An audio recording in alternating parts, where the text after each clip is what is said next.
Toutes et à tous, et bienvenue dans cette vidéo d'oral niveau MPSI, MP2I. Alors aujourd'hui, nous verrons un exemple de calcul du reste d'une division euclidienne de polynômes faisant intervenir des exponentielles complexes. Alors voici l'énoncé.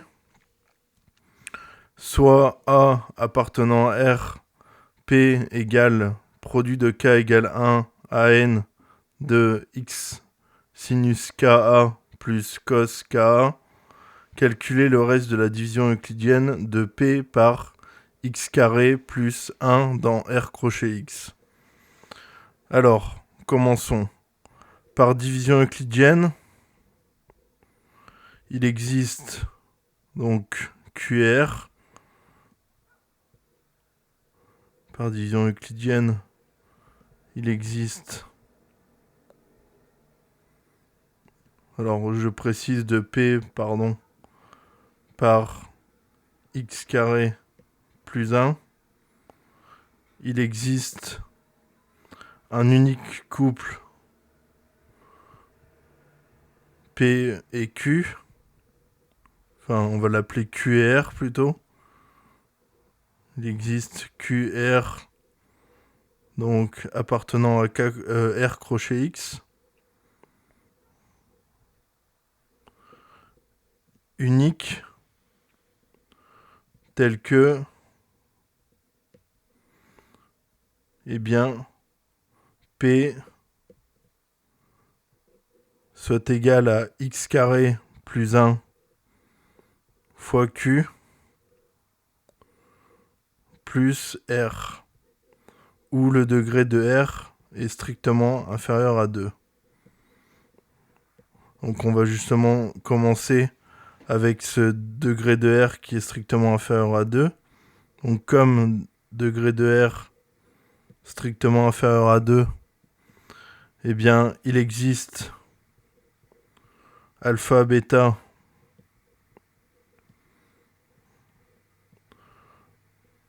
des réels uniques, bien entendu,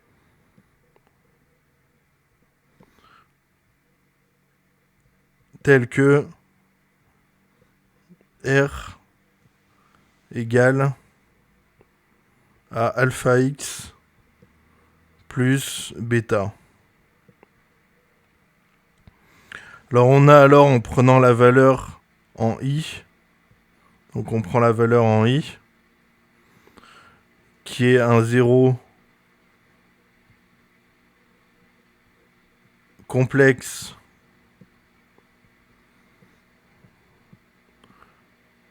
de x carré plus 1,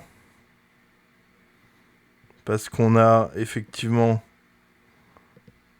i carré plus 1 qui est égal à moins 1 plus 1 égale 0.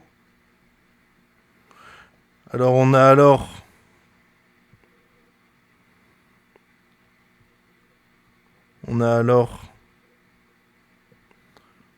alpha i plus bêta qui est égal à R de i, mais aussi qui est égal à P de i. Et donc, ça veut dire quoi? Ça veut dire que alpha i plus bêta, égale au produit de k égale 1 à n di sinus k plus cos k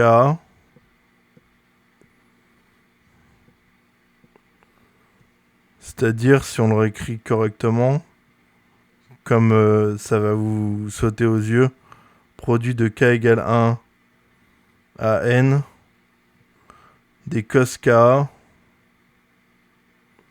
plus i sinus k. Et là, vous retrouvez la célèbre formule exponentielle ik. C'est donc égal à le produit de i de k, égale 1. On va surtout pas utiliser i. K égale 1 à n des exponentielles IKA.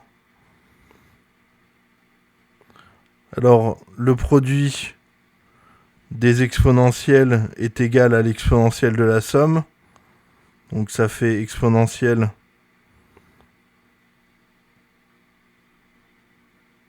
de la somme de k égale 1 à n des IKA qui est égal à l'exponentielle de IA. On sort I et A pour avoir la somme de k égale 1 à n des k.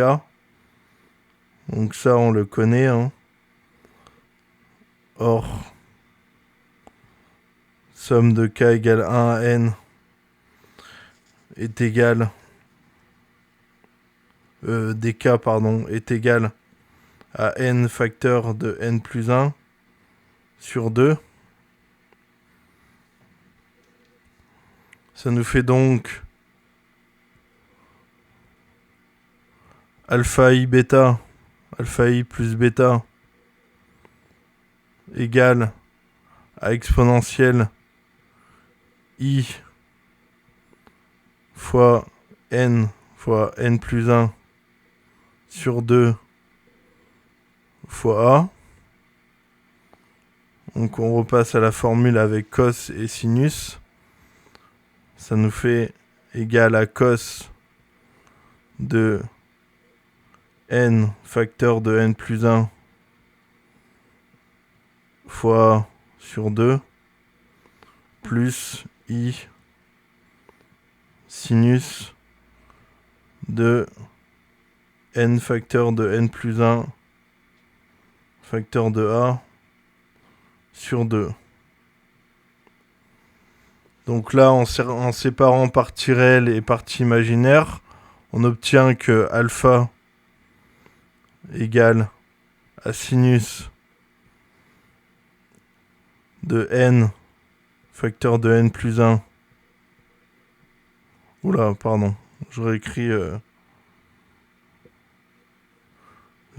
sur... Pardon, j'ai réécrit... J'avais pas vu. Donc, comme je disais, en séparant partie réelle et partie imaginaire, on obtient alpha qui est égal à sinus de n facteur de n plus 1 fois a sur 2 et bêta qui est égal au cosinus de n facteur de n plus 1 fois a sur 2. Eh bien, on peut conclure que le reste de la division euclidienne de P par x carré plus 1 est donc le reste de la division euclidienne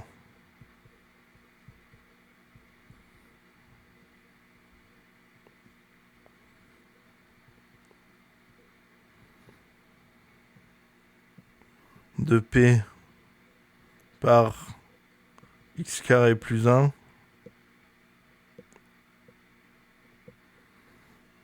et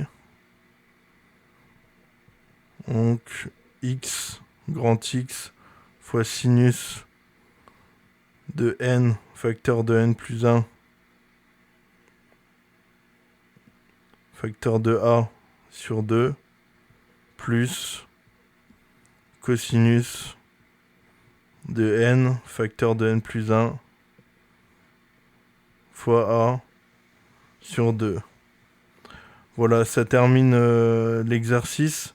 En fait, il fallait penser à utiliser la racine complexe de x carré plus 1, donc i, et ensuite utiliser quelques manœuvres et faire apparaître la somme de k égale 1 à n des k, qui est égale à n facteur de n plus 1 sur 2. Et en utilisant ça, eh bien, on trouvait le reste de la division euclidienne de P par x carré plus 1. Voilà, J'espère que ça vous aura plu. Ça conclut la vidéo. Je vous souhaite une bonne journée et je vous dis à bientôt.